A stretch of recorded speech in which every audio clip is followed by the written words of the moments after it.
Boa noite, bem-vindos a todos, então. Mais uma segunda-feira. Lembrando que o nosso trabalho sempre vê qualquer tipo de dúvida, vontade de questionar, de interagir. A palavra é sempre aberta, levanta a mão que a gente inicia o diálogo, não tem problema algum. Acho que isso é o mais legal da proposta. Não se está querendo doutrinar ninguém, só expandir as percepções, as possibilidades. Infinito conjunto de possibilidades, caótico conjunto de possibilidades, que é o todo. Dando seguimento à nossa proposta, então, nós vamos continuar falando sobre o livro Boa Nova, de Humberto de Campos, psicografado por Chico Xavier. E hoje o tema é a luta contra o mal. Certo? Então vamos ver onde é que a gente se acha nesse momento. Aqui.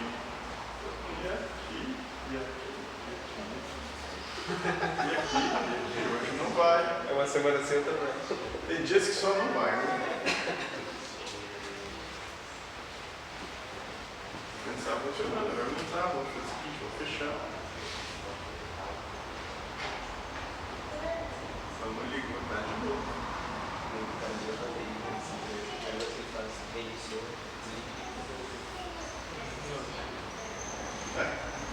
Foi, vamos lá então.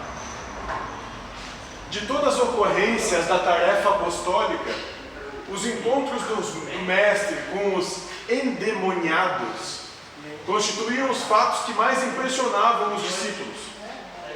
A palavra diabo é então compreendida na sua justa acepção. Segundo o sentido exato da expressão, era ele o adversário do bem, simbolizando o termo, dessa forma, todos os maus sentimentos que dificultavam o acesso das almas à aceitação da Boa Nova, e todos os homens de vida perversa, que contrariavam os propósitos da existência pura, que deveriam caracterizar as atividades dos adeptos do Evangelho. Então esse é o nosso enredo. Aqui a gente está falando sobre a luta contra o mal, e na acepção de mal, o diabo é esse adversário, ou seja, expressão, era ele o adversário do bem, simbolizando o termo, dessa forma, todos os maus sentimentos que dificultavam o acesso das almas à aceitação da Boa Nova. Então o que é o diabo? Todos os maus sentimentos que dificultavam o acesso das almas à aceitação da Boa Nova. Eis o diabo. Então, onde é que o diabo reside? Dentro de cada um de nós. Ou seja, são todas aquelas intenções que não nos permitem caminhar na direção da proposta do Cristo. Esse é o diabo. Não é nenhum ser exterior que fica tramando, maquinando. Aliás, esse tipo de tramar e maquinar é coisa do ser humano. Ficar pensando como é que eu vou me dar bem, como é que eu vou ganhar, como é que eu vou passar por cima dos outros, como é que eu vou ter razão, ser reconhecido. Isso é coisa de ser humano. Então, dentre os companheiros do Messias, Tadeu era o que mais se deixava impressionar por aquelas cenas dolorosas. Aguçavam-lhe sobremaneira a curiosidade de homem, os gritos desesperados dos espíritos malfazejos, se afastavam de suas vítimas sob a amorosa determinação do Mestre Divino. Quando os pobres obsediados deixavam escapar um suspiro de alívio, Tadeu volvia os olhos para Jesus, maravilhado de seus feitos.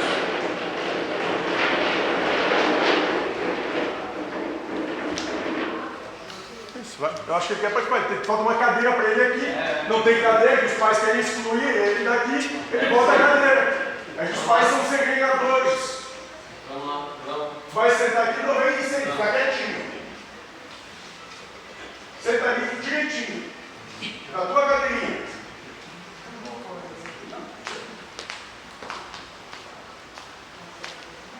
Isso. Vai, senta ali. Senta, agora senta.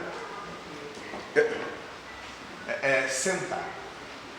Ah, não tem graça, né? Pronto. Olha o diabo ali, tá vendo? Pronto. Ali, tá bom assim? Isso. Muito sem graça, não faz barulho. Isso, pronto.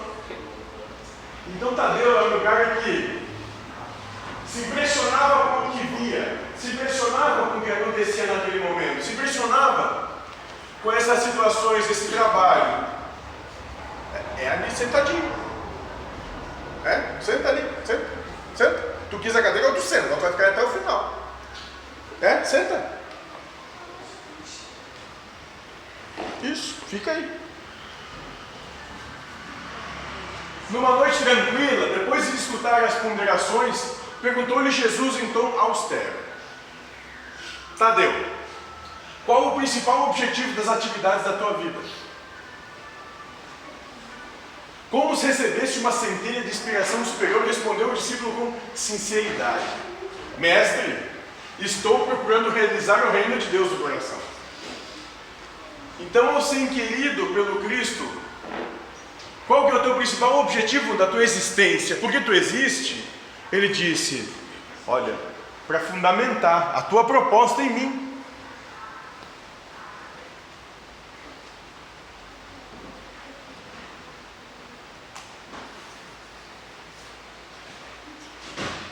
Se procura semelhante realidade, por que a reclamas no adversário em primeiro lugar? Seria justo esqueceres as tuas próprias necessidades nesse sentido? Se buscamos atingir o infinito da sabedoria, do amor em nosso Pai, indispensável se faz reconheçamos que todos somos irmãos no mesmo caminho. Então, se é isso mesmo que tu procura em ti, adentrar no reino dos céus, e tu busca realmente essa proposta, como é que tu não vê isso nos teus irmãos que estão no mesmo caminho? Como é que tu pode achar que eles estão errados?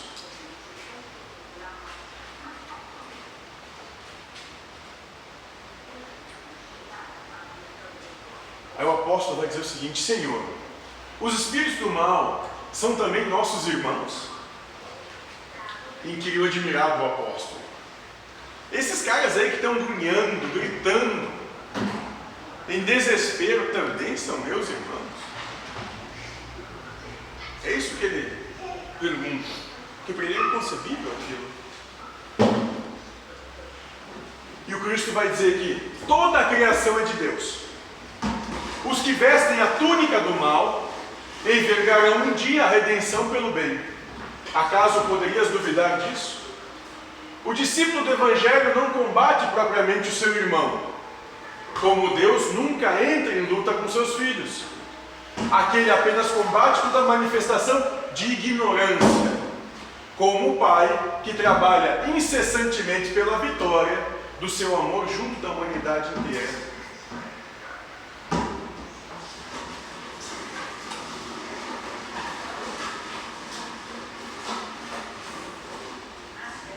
E olha que interessante.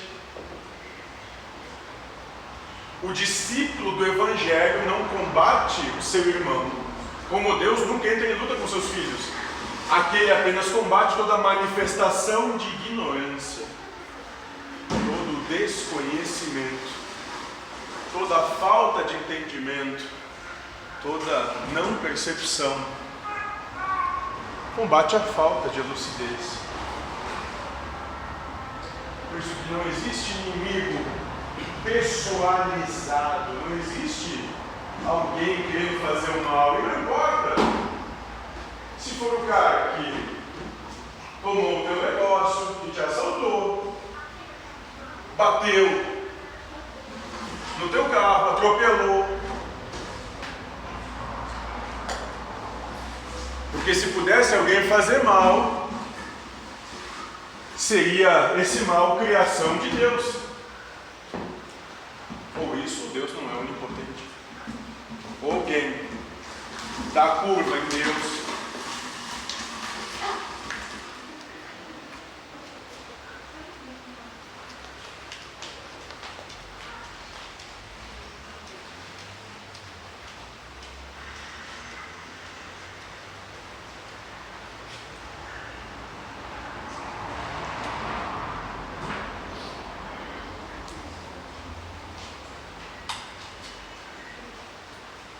Então o entendimento que Cristo traz é que ninguém faz a coisa porque tem um instinto de maldade, é movido pela maldade, é movido por fazer mal a quem quer que seja. É nós que nos sentimos atacados pelo que acontece. É a gente que se acha menosprezado pelo que a vida dá pra gente. Bem simples. É a gente que acredita que quando a gente está errado ficar. Mas não percebe que, sendo herança de si mesmo, se colocou nesse lugar. Pelas suas escolhas, pelos caminhos que enveredou desde sempre.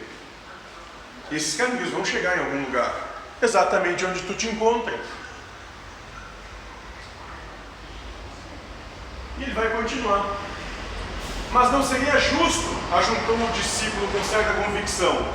Olha, Tadeu dizendo, mas não seria justo convocarmos todos os gênios malfazejos para que se convertessem à verdade dos céus. Mas então, não seria melhor a gente pegar e reunir toda essa turma que está ali, ignorante, ou seja, que não consegue ver, tem a percepção, a lucidez de como a coisa realmente se dá, e resolver todo mundo junto de uma só vez? Não seria muito mais fácil também, né? Muito mais interessante? E o mestre, sem se surpreender com essa observação, disse: mas por que será? Por que motivo não procede Deus assim? Se seria tão óbvio, se é tão simples, por que Deus não faz? Talvez Deus não saiba o que faz. Porventura, teríamos nós uma substância de amor mais sublime e mais forte que a do seu coração paternal? Tadeu, jamais ouvidemos o bom combate. Se alguém te convoca ao labor ingrato da má semente, não desdenhes a boa luta pela vitória do bem, encarando qualquer posição difícil como ensejo sagrado, para revelares a tua fidelidade a Deus. Abraça sempre o teu irmão. Se não faz, talvez seja porque não é esse o caminho. Porque se fosse, certamente já teria feito. Ele diz aqui, o problema é que a gente acha que tem solução para tudo na vida, baseado nos nossos anseios, no que a gente quer, nunca se preocupando com os anseios do outro. Então, por exemplo, se eu gosto de comer churrasco, eu acho que todo mundo tem que comer churrasco, mas eu não pergunto para os outros se eles gostam ou deixam de gostar. E sendo um pai que olha para todos os filhos e ama de maneira igual, ele poderia dar só para uns o que gostam e outros não? Não. Ele tem que colocar tudo de maneira que dê a cada um e a todos aquilo que precisa e merece, não o que quer. Fica muito além do que essa proposta pequenininha de achar que o seu umbigo é o centro do mundo. O que precisa e merece, de um jeito ou de outro. E nessa senda, aqueles que buscam seguir esse caminho, essa proposta de boa nova, de reino dos céus, como é que esses poderiam manifestar essa real vontade nisso, se não encontrassem esses um pouco mais endurecidos, para poder, aqui, encarando qualquer posição difícil como ensejo sagrado, para revelares a tua fidelidade a Deus. Então, se a gente não encontrasse esses que estão mais endurecidos na sua caminhada, com os antônios um pouco mais fechados, como é que aqueles que buscam, então, a edificação desse caminho, como é que vão ter a oportunidade de abraçar o irmão?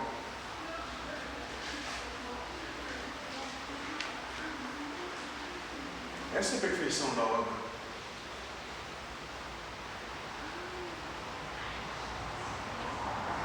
Se o adversário do reino te provoca ao esclarecimento de toda a verdade, não desprezes a hora de trabalhar pela vitória da luz, mas segue o teu caminho no mundo atento aos próprios deveres, pois Não nos consta que Deus abandonasse as atividades divinas para impor a renovação moral dos seus filhos ingratos, que se rebelaram na sua casa.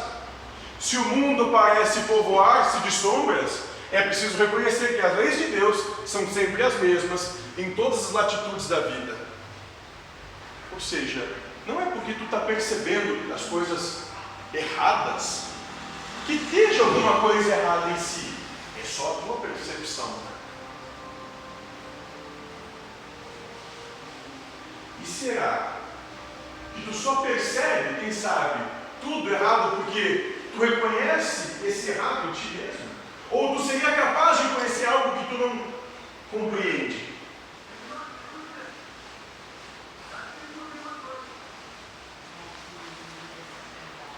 Poderia alguém que nunca teve acesso a um celular compreender o celular?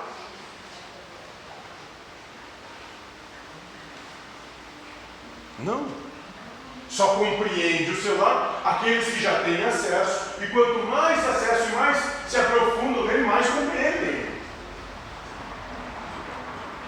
Então, quanto mais tu perceber erro no mundo e nas coisas, é porque mais erro tu vê, percebe em ti mesmo. Porque mais acesso a esse mesmo erro tu tem.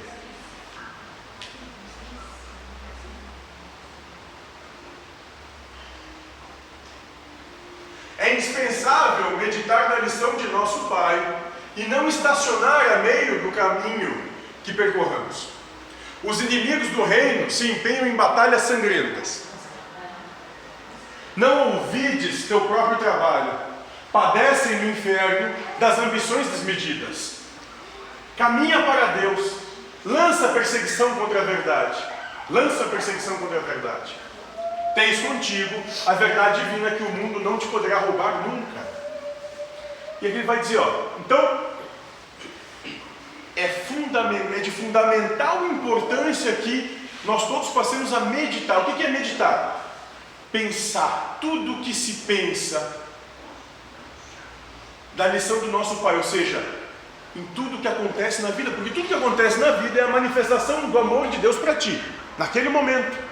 Então começa a pensar, começa a meditar, pensar o que se pensa sobre o que acontece na tua vida nesse momento, qual é a lição que Deus está te dando nesse momento, o que tu tem que aprender com o que acontece na tua vida nesse momento, porque se acontece, é ter algum tipo de objetivo, uma lição moral naquilo. Então é indispensável começar a buscar, o que Deus está querendo me dizer com o que acontece no meio do meu caminho que eu estou percorrendo agora. O que será que ele está querendo me dizer? E o Cristo vai dizer ainda, os inimigos do reino se empenham em batalhas sangrentas e questionando, mas aqueles que são contra essa ideia, eles se empenham em batalhas sangrentas, eles lutam vorazmente contra isso, contra essa ideia?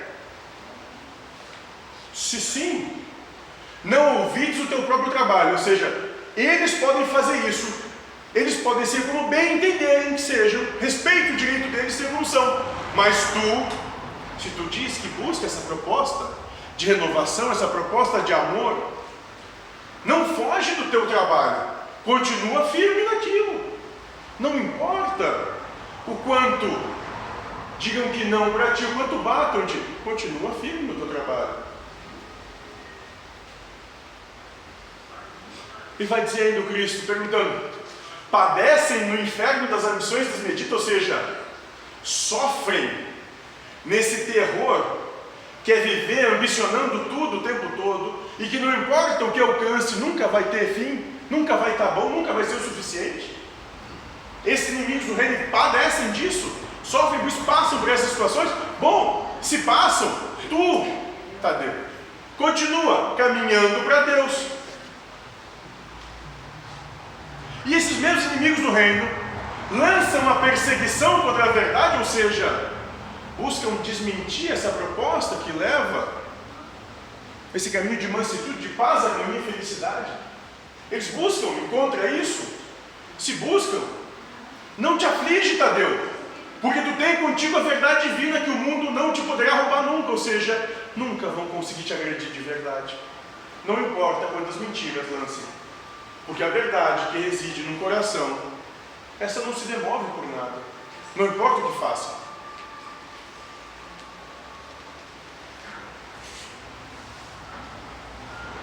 E vai continuar dizendo que os grandes patrimônios da vida não pertencem às forças da terra, mas às do céu. Onde é que tu está colocando o teu tesouro? Nas coisas da terra, nas coisas do céu. E o Cristo diz bem claro, o que é importante não está aqui, não está no mundo, está no céu. Por quê? Porque tudo que é do mundo perece. Os empregos são tomados, as casas demolidas, e parece que até a própria vida se esvai, como as areias da ampulheta. Só se vai. Não fica nada para te valorizar isso. O homem que dominasse o mundo inteiro com sua força, mesmo que tu conquiste tudo e todos, teria de quebrar a sua espada sangrenta ante os direitos inflexíveis da morte. Ou seja, não importa que tu conquiste mesmo o mundo e cada um dos seres que habitam nele, vai chegar o teu dia. E nesse dia, como é que vai ser?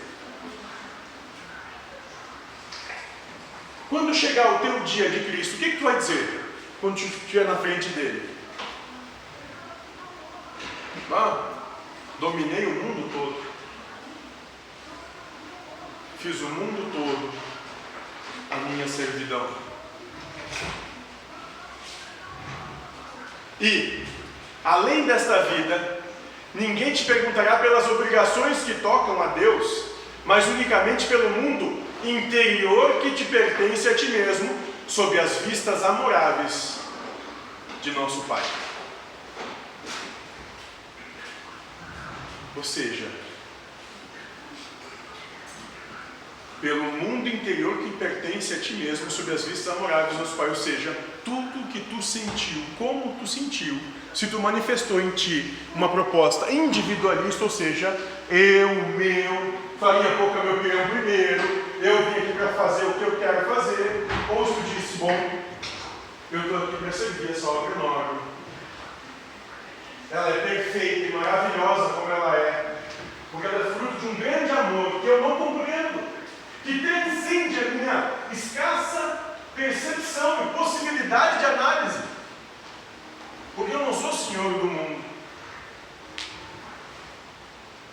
Eu sou muito pequeno para compreender todo esse engendramento de vida que se coloca. Que diríamos de um rei justo e sábio que perguntasse a um só de seus discípulos pela justiça e pela sabedoria do reino inteiro? Olha só o que está dizendo aqui. Quem seria Deus se ele perguntasse só para um de nós como é que tem que fazer tudo, em detrimento de todos os outros? Pois é isso que a gente faz quando exerce a proposta individualista. Nós achamos que a partir de nós, todos os outros têm que se adaptar ao que a gente quer. Quanto tempo dura um rei que faz isso antes de ser deposto? E ele vai continuar dizendo: entretanto, é natural que o súdito seja inquirido acerca dos trabalhos que lhe foram confiados no plano geral, sendo também justo se lhe pergunte pelo que foi feito de seus pais, de sua companheira, de seus filhos e irmãos. Ou seja, ele vai dizer: então Deus não vai perguntar o que tu queria para todos, mas é natural que naquele momento ele vai dizer: bom, e o que foi do trabalho que tu tinha que fazer lá? Que tu acha que tu existe para quê? Será que o objetivo de vida é ter uma casa, um carro e viajar 1 ou 2 vezes por ano? Será que é tudo isso? Será que toda essa proposta aqui existe só para isso? Será que é isso?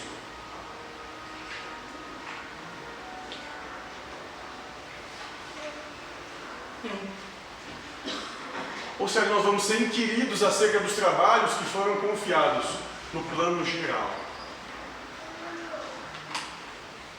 Sendo também justo que se lhe pergunte pelo que foi feito de seus pais, de sua companheira, de seus filhos e irmãos, ou seja, aqueles que eram próximos. Como tu te portou em relação a eles?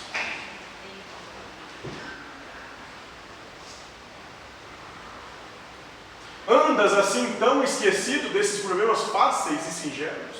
Ou seja, tu acha que a coisa é só aqui mesmo, é só isso, e aqui vai acabar? Aceita a luta, sempre que fores julgado digno dela, e não te esqueças em todas as circunstâncias de que construir é sempre melhor. Tadeu contemplou o mestre, tomando de profunda admiração seus esclarecimentos que caíam no espírito como gotas imensas de uma nova luz. Ou seja, depois de ouvir tudo isso, ele diz, cara, parou, mudou tudo. A coisa não é como eu pensava que era. A coisa é diferente. E se Deus me coloca numa situação complicada, numa luta complicada, é porque Deus compreende que cada um de nós é digno dessa luta, é digno dessa proposta e tem plena capacidade de transpor a prova. Ou isso, Deus é ignorante também.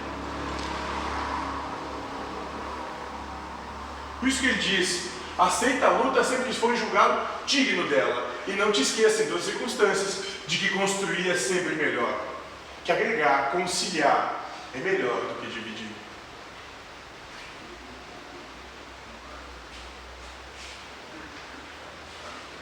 Senhor, disse ele ao Tadeu, vossos raciocínios me iluminam o coração, mas terei errado externando meus sentimentos de piedade pelos espíritos malfazejos.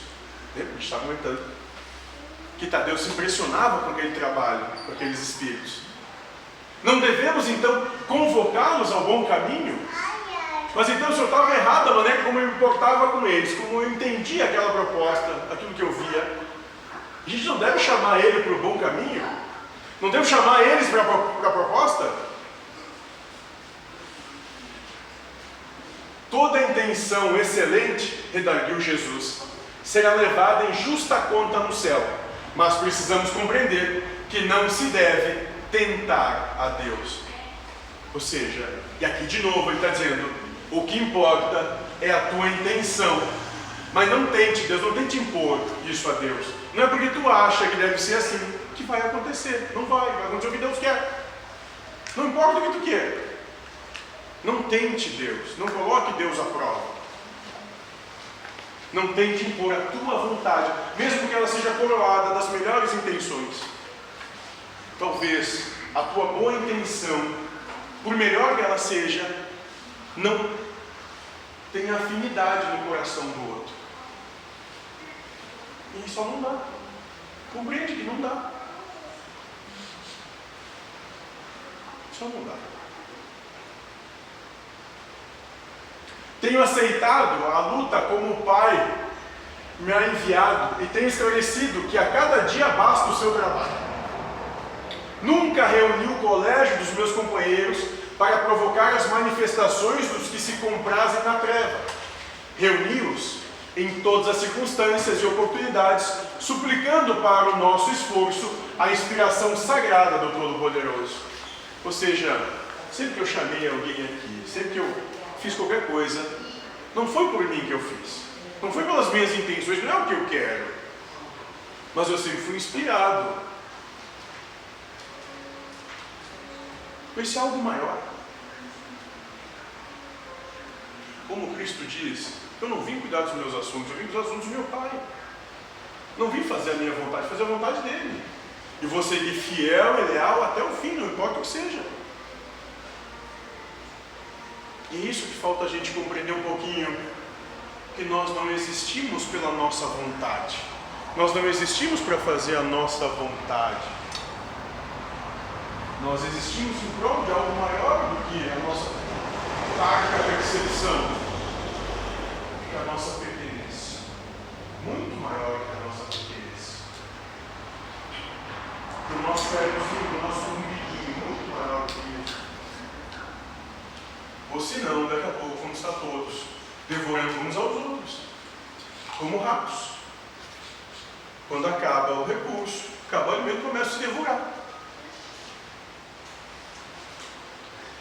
O adversário é sempre um necessitado que comparece ao banquete das nossas alegrias e, por isso, embora não o tenha convocado, convidando somente os aflitos, os simples e os de boa vontade, nunca lhe fechei as portas do coração.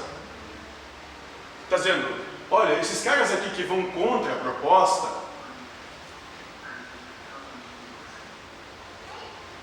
eu não chamei eles, não. Eu estou interessado mais nesses que são aflitos, que têm mais dificuldade, e ainda, os que têm um pouco de boa vontade. Mas não é por isso que, se Deus colocou na minha frente, eu não vou fazer o meu trabalho.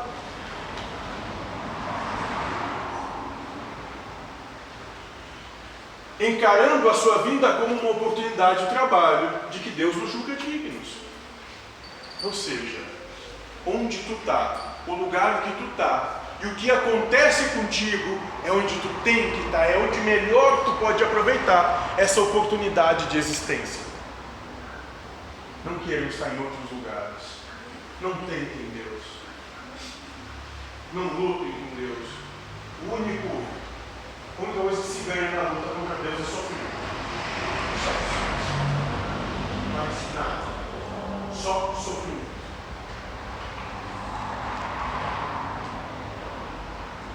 O apóstolo humilde sorriu, saciado em sua fome de conhecimento, porém acrescentou, preocupado com a impossibilidade em que se via de atender eficazmente a vítima que o procurara: Senhor, vossas palavras são sempre sábias.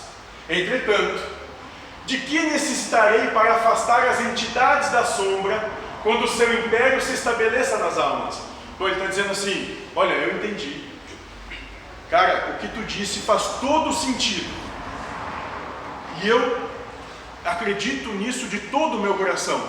Mas quando chegar na hora do pega pra capar, quando a coisa ficar preta mesmo, e tiver lá no meio do turbilhão, quando o mundo parecer que está caindo onda sobre onda na minha cabeça, como é que eu procedo? O que eu faço? É isso que Deus está perguntando aqui no Cristo. O que eu faço quando tudo parecer escuro?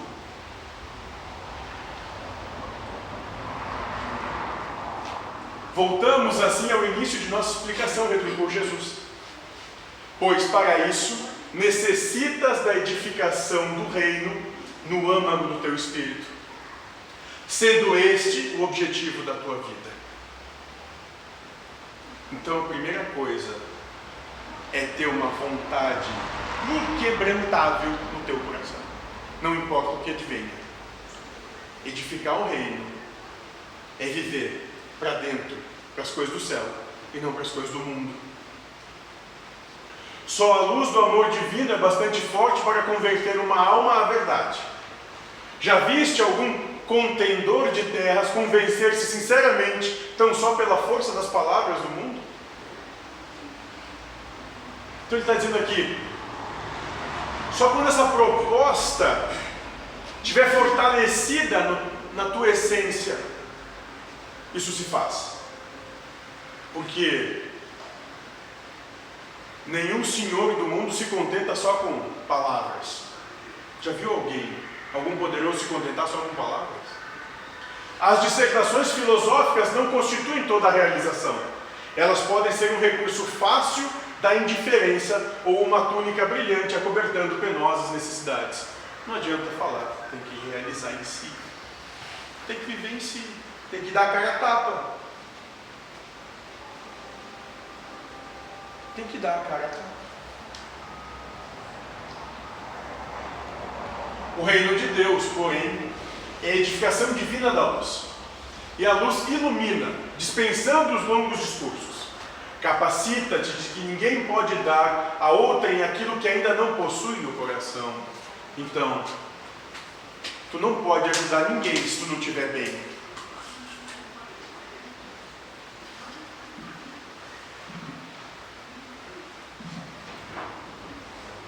Vai, trabalha sem cessar pela tua grande vitória, zela por ti e ama teu próximo, sem olvidares que Deus cuida de todos.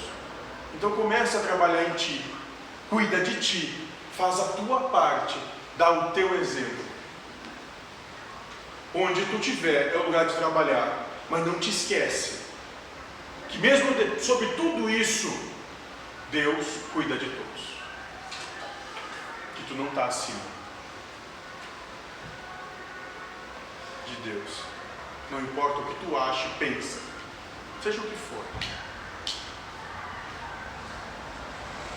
No dia seguinte, desejando destacar perante a comunidade dos seus seguidores a necessidade de cada qual se atirar ao esforço silencioso pela sua própria edificação evangélica, olha só, a necessidade de cada um de nós de se atirar, não está dizendo de começar, não, é se atirar e cair de cabeça, sem retorno, ao esforço silencioso, ou seja, individual e quieto, pela sua própria edificação evangélica, ou seja, pelo que tem que realizar, cada um em si. O Mestre esclareceu aos seus apóstolos singelos como se encontra dentro da narrativa de Lucas. Quando o espírito imundo sai do homem, anda por lugares áridos procurando, e não o achando diz: voltarei para a casa de onde saí, e ao chegar, a achar varrida e adornada. Depois vai e leva mais 7 espíritos piores do que ele, que ali entram e habitam, e o último estado daquele homem fica sendo pior do que o primeiro. Então é o seguinte, não adianta nada pegar e resolver momentaneamente a situação se tu não trabalhar na causa que gera a situação. Se tu não mudar os teus anseios pessoais, se tu não mudar o que te move, o que vai acontecer aqui? Passado pouco tempo, o problema se torna maior, 7 vezes maior, porque tu não aprendeu com a lição da primeira vez. Então a prova tem que ser multiplicada por 7, para que tu então comece a se mover de alguma forma. Porque da primeira vez não adiantou nada.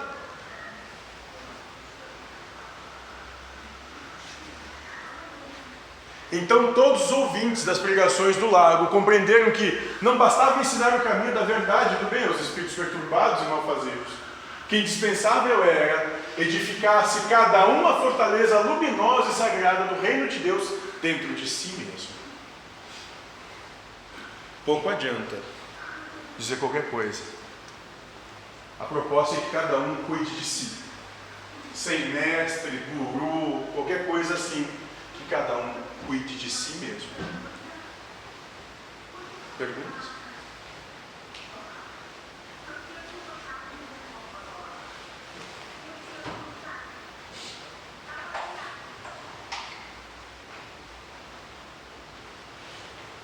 Não?